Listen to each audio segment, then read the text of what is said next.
Nós estamos aqui novamente para mais um encontro Somos Verbo da Vida. Meu nome é Lilian Vieira e hoje eu tenho uma entrevista muito legal. Se você não conhece quem é Isaac, você tá por fora. É verdade, o Isaac é a cara do Somos Verbo da Vida e eu tô muito feliz em recebê-lo aqui, Isaac. Seja muito bem-vindo. Eu tô muito feliz, muito obrigado pelo convite. Seja bem-vindo, você é a cara dessa conversa, eu queria muito mesmo a gente ajustar a agenda para poder te receber e queria já começar você nos contando, você já vem de uma família cristã, já nasceu conhecendo Cristo, como que você chegou aqui no Verbo da Vida em Pinheiros? Bom, minha família já sempre foi da igreja, né, da igreja batista, uma igreja tradicional. Então eu comecei indo para a igreja quando era criança, né? Os meus pais, meus avós me levavam para ir para a igreja. E por volta dos meus 13 anos, um amigo meu me convidou para ir numa igreja do meu bairro, um amigo da escola. Aí eu voltei para a igreja, assim. Antes eu só ia porque minha família me levava e com 13 eu comecei a querer ir para a igreja. E foi uma experiência muito legal. E aí depois comecei a frequentar uma outra igreja no meu bairro, uma igreja grande do meu bairro.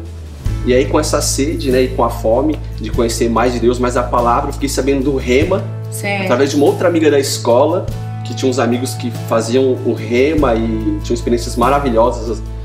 E aí eu decidi um dia conhecer junto com um amigo meu. E aí eu cheguei através do Rema. E aí no Rema eu conheci a Daniela Martins e a família, o Tom e as meninas, o Guilherme e a família. E aí a Dani e o Tom, eles me adotaram e me convidaram um dia para ir num acampamento. E aí nesse acampamento eu conheci as pessoas da Igreja Verbo da Vida em Pinheiros, e aí eu gostei muito. Eu vi que não era só o Rema, mas a igreja já andava nesse nível de palavra. Sim. E aí a igreja que eu fazia parte foi muito bom para mim, trouxe muito crescimento, mas foi uma passagem, porque foi aqui que eu me identifiquei com a palavra, me identifiquei com a visão, e aí hoje eu estou aqui. Que legal. Então a gente aproveita e manda um beijo para Daniela e a família. Sim, Dani. Obrigada por ter cuidado dessa figura preciosa que é o Isaac. E hoje você está aqui somando o quadro da igreja, serve conosco no departamento de comunicação, serve em outros departamentos também, né? Sirvo também. No DI, é o tio querido do DI, as crianças amam. É um cara ponta firme para todas as coisas. E é um cara em que eu acho que você vai nos contar agora, mas desde sempre soube para o que veio, para o que foi chamado. O chamado de Deus na vida de alguns que passam tanto tempo querendo se afirmar, querendo se conhecer. O Isaac, eu acho que é tão natural para ele o que ele faz, e ele vai contar aqui para nós agora, que você desde sempre soube. Como é que começou essa história? Como é que alguém chega e abre no metrô e diz: eu vim aqui e vou embora e vou deixar Jesus com vocês? Como é que é essa história? Conta pra gente o que é isso em você. Começou porque eu sempre fui o mais bagunceiro, né, dos meus irmãos. Nós somos em 4 irmãos, né, Lucas, eu, Isaac, Zés e Moisés, e eu sempre fui o mais bagunceiro, né.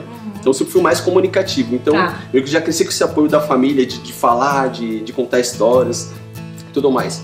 E aí, por conta da escola, né, que eu estudava, então eu tinha outros amigos que frequentavam outras igrejas. Todo mundo crente. Todo mundo crente, então só tinha a amizade com um crente, né? E foi muito bom pra mim. E aí começou em ter boas amizades, em conversar. E aí eu lembro que um dia, no ensino médio, lá na escola do meu bairro que eu estudava, eu ouvi dizer, né, do meu irmão, que naquela época já estava na faculdade, meu irmão mais velho, que uma igreja fazia célula na faculdade. Certo. E eu levei essa ideia para os meus amigos da escola e a gente começou a fazer a célula na escola, no ensino médio. E aí, como eu frequentava uma igreja do meu bairro e eu ia a pé, dava mais ou menos uns 15 minutos da minha casa até a igreja, então eu ia convidando as pessoas para ir na igreja, aproveitava e falava de Jesus também. No caminho já ia rebanhando ovelhas pro pastor. Sim, isso mesmo. Então, era um tipo de evangelismo, né? Convidar as pessoas para ir na igreja. E depois, quando eu cheguei aqui no Verbo da Vida, tinha uma equipe que fazia evangelismo no Tietê, na rodoviária do Tietê. E aí eu comecei a praticar aqui na igreja. Então tinham várias pessoas ali na rodoviária do Tietê, e aí a gente meio que era guiado pelo Espírito de ter uma direção para falar com uma pessoa específica. A gente falava com aquele grupo, e aí foi a primeira vez que eu vi pessoas falando de Jesus e prontamente a pessoa desejando entregar a vida para Cristo. E eu achei aquilo maravilhoso, comecei a desejar também. E aí depois de um tempo, né, eu comecei a pensar assim, eu vou para a igreja, até aqui, para a igreja de metrô, né? Tá. Eu comecei a procurar oportunidades para falar de Jesus, sabe? Entrar numa conversa. E aí, quando eu comecei a conversar com uma pessoa, as outras pessoas prestavam atenção, eu já falava para as outras pessoas. E até que um dia isso aconteceu de pregar pro vagão inteiro, né? Assim como muitas pessoas vendem coisas no trem, vendem coisas no metrô, eu comecei com essa mesma ousadia.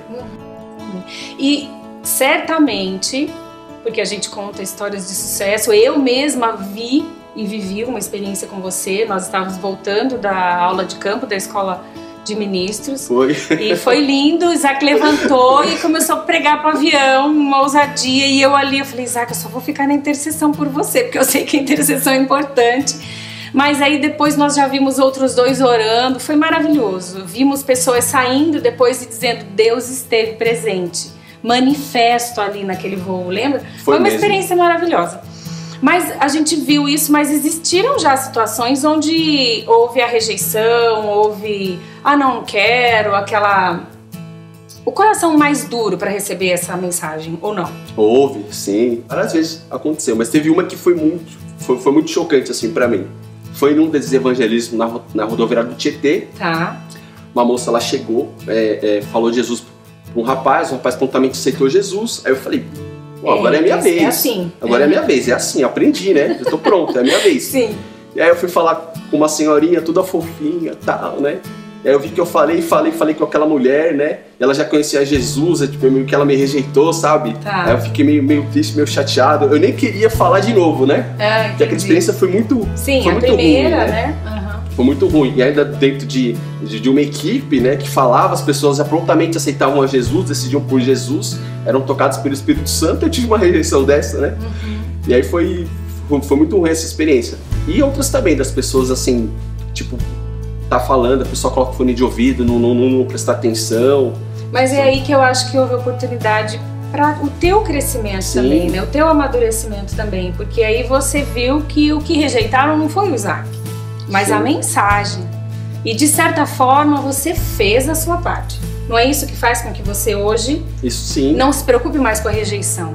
Sim. Entre no metrô e fale e anuncie o amor dele e o plano de salvação, não é isso? Exatamente. Você sabe que não é você e que nós fizemos a nossa parte. Você foi lá e fez. A sementinha tá ali. Uns plantam, outros regam e outros dão crescimento. Exatamente. Eu lembro que um dia eu me questionava acerca disso, de falar de Jesus para as pessoas na rua e as pessoas prontamente aceitarem a Jesus e ficar pensando, pra onde essas pessoas vão depois? Tá. E aí numa pregação, o pastor Antônio da Hora ministrou exatamente esse texto, que uns plantam, outros regam, mas quem dá o crescimento é Deus. E aquilo foi um conforto para mim continuar fazendo, sabe? Foi muito bom. E acerca também, assim, de rejeição, eu sempre pensei assim, o problema da semente dar fruto tem a ver com o solo que ela é plantada. Não é a semente que tem problema e não é o semeador, né? É o coração. E aí, em cima dessa mensagem que quem dá o crescimento é Deus, então a gente tem que ter ousadia de falar mesmo e os resultados vai acontecer, certamente vai acontecer. Até porque numa experiência dessa eu acho que a gente pode até usar, não sei se é um provérbio que fala, tem uma frase que é de quem vê cara não vê o coração, né? Então talvez até uma expressão mais fechada e sisuda seja um coração quebrantado, que diante da proposta e da palavra de Deus ali vai se abrir completamente e confessar ali com você, e outros não. Não é o nosso papel verificar isso, né? O convencimento não é nosso trabalho. O trabalho é o do Espírito Santo. Exatamente. Eu vejo que eu tenho um pouquinho de resistência, mas aprendi depois daquela viagem a começar a ver essas oportunidades. Eu já vi outras pessoas fluindo também, mas eu entendo que é uma graça específica, né? É a sua forma de atuar, porque se todos fossem nessa liberalidade que você tem, não seríamos um corpo. Isso é verdade. Só faríamos o que você faz ou outras pessoas que fluem nessa mesma graça e unção, né? Nós precisamos do corpo bem ajustado. Isaac fluindo nisso que foi chamado para fazer, outros fluindo naquilo que foram chamados, até na questão administrativa, né? Na igreja a gente precisa de tudo isso para funcionar. Agora me conta uma vez que, assim, foi pontual, assim, bem forte e marcante para você saber, estou no lugar certo fazendo a coisa que Deus me chamou para fazer. Olha, teve Teve algumas que marcaram muito. Teve umas que marcaram muito. Teve um dia que foi muito especial pra mim, sabe? Foi muito especial. Eu tava pregando no metrô, eu lá, todo empolgado. Aí daqui a pouco eu olho no final do metrô, vejo tipo, pregador assim, internacional, né? Missionário, assim. Ele tava lá, né? Tava lá, muito admirado pros jovens. Sim. O Luca Martini, quero até mandar um abraço pra ele. Se ele assistir esse vídeo, Luca, é nóis, vamos pregar o evangelho. É isso aí. E aí, tava lá no metrô, eu fui lá falar com ele, Luca, tudo bem, meu, o que você tá fazendo aqui, né? Porque ele é missionário da Inglaterra e tal, e ele, enfim, perguntou se eu fazia isso sempre, né? Aí eu falei, eu faço isso sim, quase que sempre, né? E aí depois um dia eu fui assistir uma pregação dele, ele lembrou de mim, eu fiquei super feliz. Sim. E pra mim foi muito confirmação, porque nós somos os jovens que tem pregado o evangelho, nós somos, essa é a nossa geração, de a gente motivar os outros jovens, os jovens que são mais novos do que a gente, a pregar o evangelho. E na sua esfera de atuação, né, eu acho que tem que servir de incentivo, uma mensagem que eu costumo pregar para os meus amigos, que a gente prega, né, mas é o Espírito Santo que convence. Isso. E é a pessoa que decide se ela vai entregar a vida dela para Jesus ou não. Não tem como a gente fazer o papel do Espírito Santo de tentar convencer as pessoas. E nem escolher por ela, né? E não tem como. Então a Bíblia fala pra gente ir. Então a gente vai, prega o evangelho, é o Espírito Santo que convence do pecado, da justiça e do juízo, e a pessoa que aceita, que crê com o coração e confessa com a boca. Então isso tem que ser um incentivo para os mais jovens e para todo mundo que queira pregar o evangelho. Assim, as pessoas que você vai alcançar, eu não vou conseguir alcançar, porque está na sua esfera de atuação. Isso, foi aquele desenhado plano específico. Né, para cada pessoa. E a sua forma de falar com essas pessoas vai alcançar elas, pessoas que talvez eu nunca vou ver e a minha forma de abordar, de falar de Jesus, eu não vou alcançar. Então Deus, ele pensa assim, ele fez cada um do seu jeito, cada um na sua área, até mesmo na sua área profissional, para alcançar as pessoas, né? Então, o que não falta são pessoas hoje influenciando, né? Amém. Uma coisa que vem muito no meu coração é de ser uma igreja relevante. E ser uma igreja relevante, ser uma igreja que desperta algo na comunidade, na sociedade. E eu sei que nem todas as pessoas vão ir frequentar uma igreja, vão aceitar o convite de uma igreja, mas a pessoa não tem como impedir da igreja até ela. Sim, né? Exatamente. Então, é passar pela vida das pessoas ou estarmos ali próximo das pessoas e fazer diferença na vida delas. Exatamente. E quando você vive essa plenitude assim e se encontra no lugarzinho que Deus criou você, aí a gente vive com esse sorriso, ó. A gente tem esse sorriso que contagia. Isaac, não posso terminar antes de te perguntar uma coisa. Pode perguntar. Você tá aqui, se submete à liderança, que a gente sabe disso, com amor, correspondendo a Deus, ao amor que Ele te escolheu e te alcançou, e tem uma visão. Nós aprendemos aqui que onde os nossos olhos chegarem, os nossos pés chegarão. E onde que os olhos do Isaac hoje, naquilo que você possa compartilhar e já tenha definido, onde os olhos do Isaac estão, que certamente eles chegarão. Você tem isso pronto para poder compartilhar com a gente? Olha, tá aqui é uma dessas coisas, né? De poder compartilhar isso com as pessoas, compartilhar esse vídeo que muitas pessoas vão assistir, poder incentivar isso já é uma coisa. E eu sei que isso vai muito além, sabe? Hoje eu sou um jovem, posso dizer que há 10 anos atrás eu estava começando com isso e eu me vejo assim, dentro dessa visão, sabe?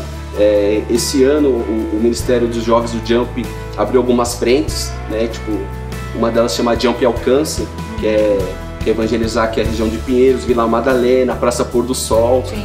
Então, hoje é um projeto que já está começando a funcionar e eu já me vejo, sabe? Amém. Eu tenho influências, que a gente tem boas influências hoje de grandes pregadores, mas eu posso dizer que hoje, assim, os pastores aqui da igreja, o pastor Janduí, o pastor Bruno e todos os demais, eles me influenciam muito.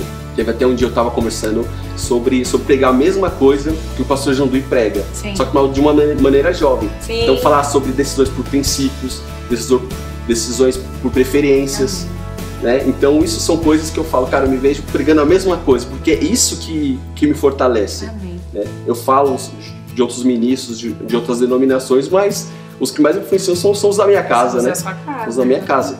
E eu tenho isso, de falar a mesma coisa que o pastor Janduí fala, pregar a mesma coisa que ele fala. Com a ousadia, nesses meios onde Deus te colocar. Isso é verdade. As conexões que Deus vai promover. Isso é verdade. E aí você vai viver as visões que a gente pode ter, eu vejo, são até limitadas diante do plano maravilhoso de Deus, né? Sim. Então aí a gente vai vivendo a cada dia, provando o mais e o infinitamente além do que nós pensamos ou pedimos. Isaac, eu tenho certeza que você vai viver tudo isso. Amém.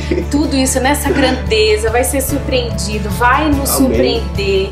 Você é referência já, você olha para os referenciais, mas você também é referência já aqui na igreja local.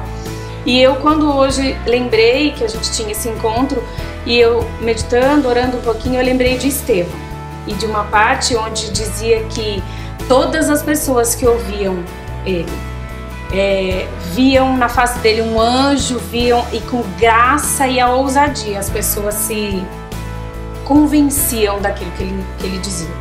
Então eu oro pela sua vida e declaro isso, a mesma unção que havia naquele homem. Amém. Que promoveu coisas lindas aconteça na sua vida em nome de Jesus. Amém. E eu vou fazer como faço com os outros. Você volta das outras vezes para contar tudo isso aí que está acontecendo. Vou voltar, sim. Amém? Muito obrigada. Eu que agradeço, viu? Obrigado a todos. Você viu só? Somos Verbo da Vida. Tem preciosidades para você conhecer. Ficar mais perto dessas pessoas que podem influenciar você e fazer com que isso se multiplique na sua vida. Você passa a ser referência na vida de outros. Eu te vejo no próximo Somos Verbo da Vida.